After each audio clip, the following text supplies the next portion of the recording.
Hello, my name is Angela Solar, and I'm doing a presentation for my critical English analysis course.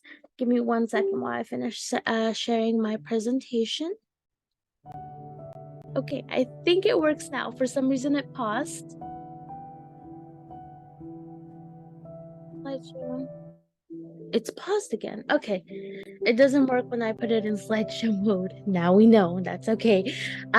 So there's a lot of ways that my journey from confusion to self-awareness, um, there's a lot of ways that it helped me grow definitely. I spoke more about it in detail on my essay, but here I just wanted to mention the three top ways that inclusivity spoke to me. It's a little bit hard to avoid when one, I'm a woman, right?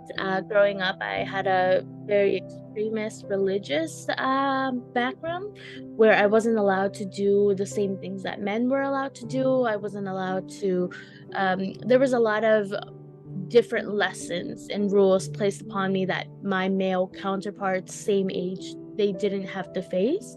Just rules about modesty and shame culture, and just about how you're supposed to act, especially when you're around people of the opposite sex. When it's like when they didn't have the same things instilled in them. And of course, my family and community, that type of thing. Again, I am a person of color. Maybe I look a little bit white over here on this lighting, but no, I'm definitely a couple shades of brown. And well, I grew up in the States, but I was born in Mexico. I was taken as a baby, basically, to the US. But as a person of color living in the US, it was especially living in primary white institutions or attending them like school and other government places, there was a lot of discrimination, a lot of racism, just blatant, a lot of bullying and making fun of me by professors, by like people in authority positions, and by my classmates as well. Just racist jokes, literally. So it's all just experiences, right? That are a collective of this kind of universal experience that not everybody goes through, but enough people do where it's recognized as a systemic problem. The other way that is that I am an immigrant. I've basically been an immigrant all my life. Since I was a baby, I immigrated to the US. My status was always immigrant. People always viewed me as an immigrant, never as a person that was just, a resident or someone who lived there. And then when I self-deported from the US to Mexico, I kind of felt like an immigrant because I didn't really know anything about the culture. And then when obviously now I live in Canada, and I'm still an immigrant, and there's a lot of extra rules and procedures and things and deposits, and people, especially when you apply for simple things like housing or other groups or memberships or whatever, they view you as a risk, or taking out a phone or credit cards or literally anything.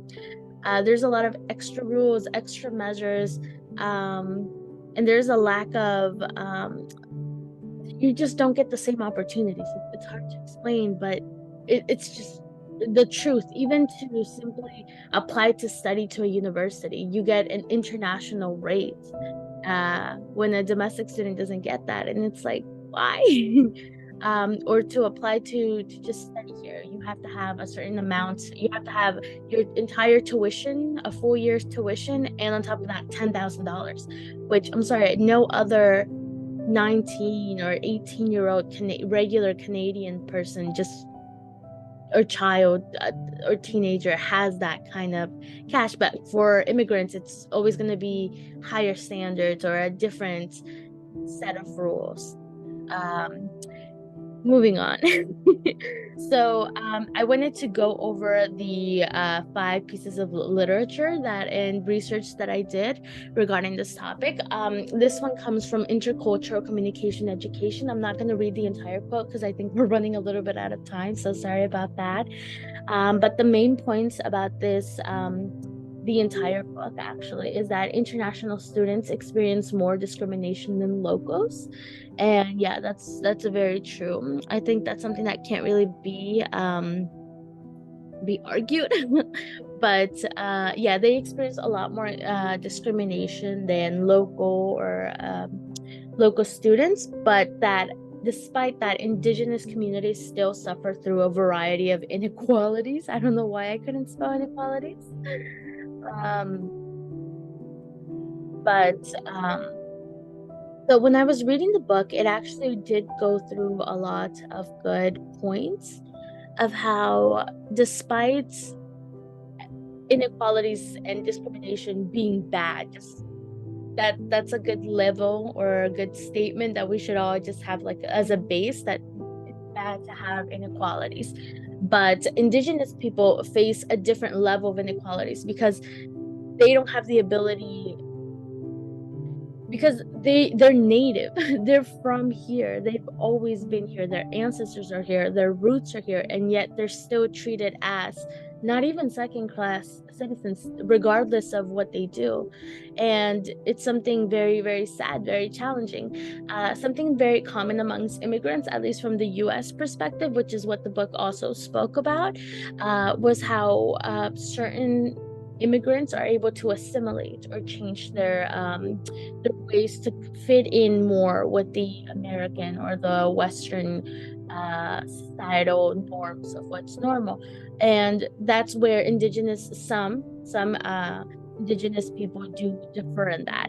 As we'll see in the next slide, I took this exam from intercultural communication from an interdisciplinary perspective. I'm sorry. So the main points of this quote was that effective communication is vital amongst people from different parts of the world, and that communication has become a necessity for the survival of everyone due to the increase of members, like global members from all parts of the world, and resources, again, from all parts of the globe, as in transportation, computing, telecommunications. All of these have eased the frequency of communication, but it also creates a new challenge where you need to not just have any type of communication, you need to have an effective kind. You need to be able to actually know who you're speaking to and know how to speak to them and understand their perspective, which is again another slide that we will get into in a sec. So here we go. The Indigenous Peoples Movement, Theory, Policy, and Practice. Now, this book I loved. The main ideas were basically that Indigenous peoples didn't assimilate. They didn't. They grew strength from their own community. So whenever they faced adversary or like problems, they went into their community and they supported each other. And they tried to fight back and find more ways to change laws and change regulations and things like that. So they kept strong ties to their roots amongst all challenges. I will read this quote. Instead of vanishing away or assimilating, Indigenous peoples propose to meet contemporary challenges from within their own cultures, communities, and with their own political interests and cultural values. And we'll touch on why that's important in the next slide as well. So in Roadblocks to Intercultural Mobility,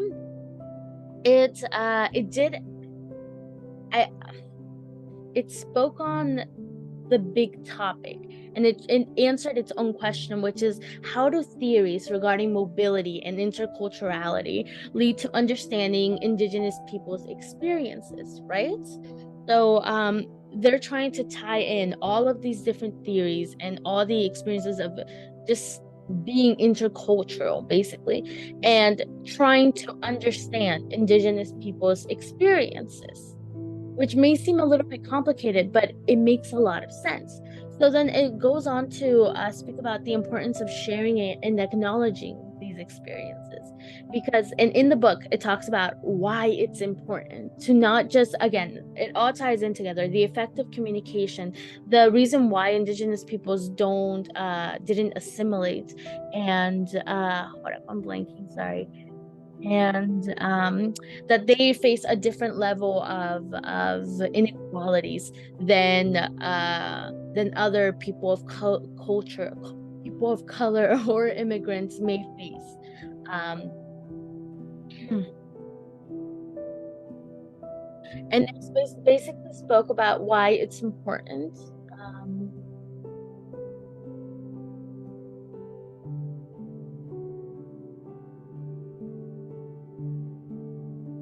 oh, sorry, I blanked. So it's very important for them to do that, because for them to stay with their own community and to not assimilate, because when they share their experiences, and when you sorry, my question was understanding experiences and the importance of sharing and acknowledging these experiences. Because when they share these experiences, not only is everyone aware of what's going on, but you're able to impede it from spreading further, or from it becoming a repeating offense, and you're able to hold people accountable because you've already made it clear, hey, this is something that we're not allowing, right? So whereas before, people of color and indigenous people would have to suffer through it and just deal with it, right? But now they're speaking up, as they have been for a while actually, but now we're actually listening to them, and that's causing people to just finally realize that it's not okay, right? It's finally not okay.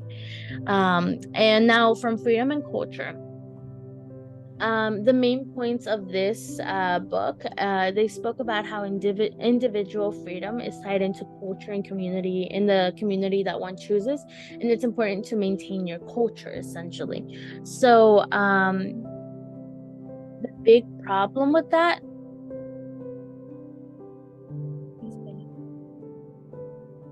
so yeah, it's important to maintain your culture, because you can't just assimilate or change who you are.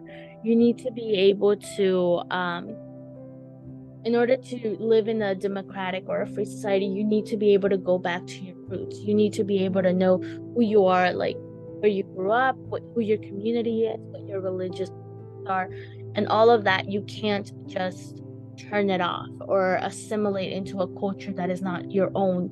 In order to be free, you need to be able to embrace your culture, not hide from it, and be free from persecution, basically. Be able to embrace who you are. That's what true freedom is. And I like the way that they, for example, in the quote, I'm going to read it real quick. Individual freedom is intimately tied up with membership of certain types of societal culture, and why it is important that minority groups should have their own cultures. Again, so the conclusion is, thank you for watching, first of all. But yeah, we can sum it up as in basically that effective communication is important, which is why it's good that Indigenous people speak about their experiences, so that we spread awareness and people are like, they understand what's going on. And we understand that Indigenous people suffer a different type of inequality amongst just international students. Worse, basically. Not that you can really compare, but they suffer a different type of inequality.